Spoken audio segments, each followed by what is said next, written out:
My daddy was born with bayou blues, hues that covered his broad shoulders and water that swished around his mouth, making his words come out slurred. Adding on extras and taking out things he thinks are extra. Ain't no need to be fancy when you know what I'm saying. My daddy is what you get when you cross Cajun and Indian, and just for fun, throw in some African who has no idea that words and onomatopoeia don't combine themselves in the English language. His hands act like Crescent City connections, allowing his words to reach further than they intended to, but somehow I think he did it on purpose. His voice rings in my ear, warning me in that slick southern way that if you're looking for trouble, you're going to find a lot more than that. Letters being his main problem, so his mind is filled with numbers, knowing if he can add as many times as he can, then his divided background won't subtract from his exponential personality. There's never a wordless moment.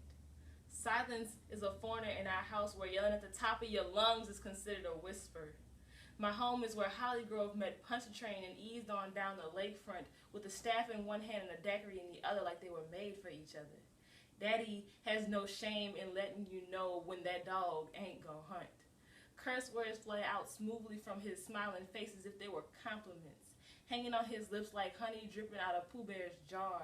If you close your eyes hard enough, it would be like he was speaking Haitian French, the way they swayed from the back of his throat to the tip of his tongue, and will correct anyone who doesn't know what tribe he's from. Pushing up his chest and folding his arms across themselves like canal gates, he says, "You can't bullshit a West Indian bullshitter. And baby, I'm West Indian."